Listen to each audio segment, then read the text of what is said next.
Joining me now from Amsterdam is Kurdish affairs analyst Mutlu Civiroglu. Appreciate you joining us. Thank you.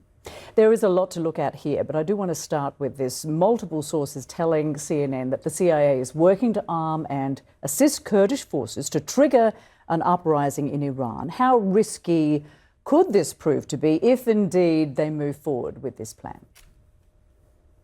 Hey, Rosemary, like Clarissa just mentioned as well, it's very risky because Kurds have been hit the hardest by the Islamic regime for 47 years. If you look at the prisons, 47% of the prisons are Kurds, 15% of the executions are Kurds. So Kurds have been hitting the heaviest blow from this regime for a long time.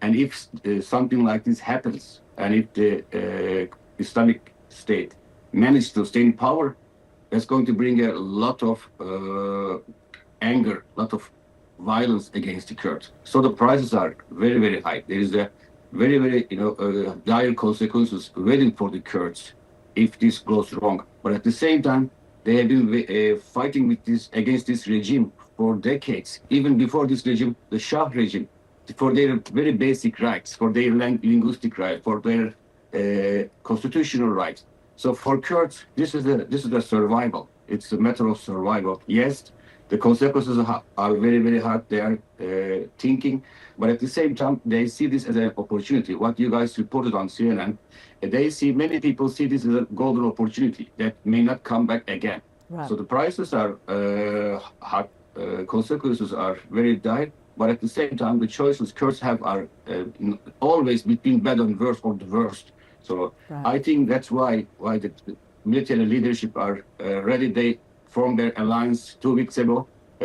People are waiting for their signals, Kurdish people inside Iran. So it's a critical time. But at the same time, the unity that they merge is a clear signal for the people, Kurdish people, and for the regime that Kurds are united. Right. So Iranian Kurdish groups have thousands of forces operating along the Iraq-Iran border, and some of these groups have been hinting at imminent action. We know President Trump reportedly called Kurdish leaders on Sunday to discuss how the US and the Kurds could potentially work together. But now we are learning that the president of Iraq's autonomous Kurdistan region and the Iranian foreign minister pledged cooperation in a phone call on Wednesday. That's according to Iran. And other similar pledges have also been made with various other Kurdish leaders. So what do you make of this? First of all, Iraqi Kurdistan region is in a very sensitive situation. They already harbor families of Iranian Kurdish Peshmergas for a long time in both in Süleymaniye area and in Erbil area.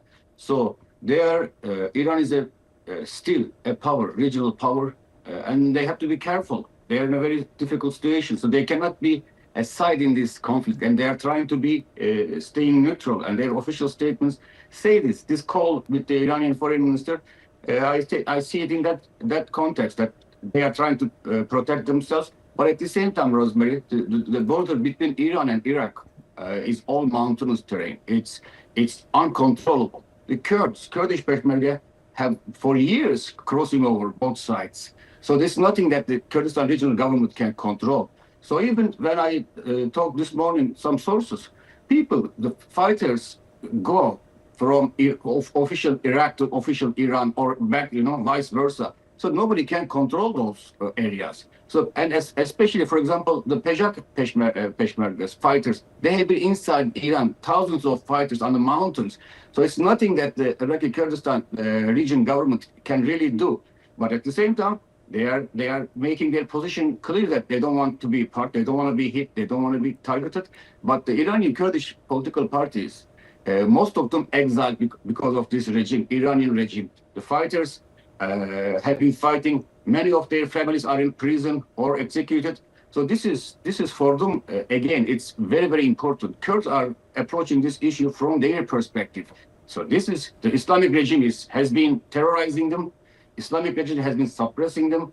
Again, 47% of the prisons in Iran are made of Kurds. Kurds are only 15 to 17, 20, some says 10, some says 20 of population. You can see how Kurds are severely hit by this regime. So it's not easy. It's not easy for Kurdistan regional government to control, and it's easy to blame them. So there is nothing that they can do. The border is very suitable for guerrilla movement, for Peshmerga movement, and nobody can control it. Mutlu Civiroglu, thank you so much for joining us. We appreciate your analysis.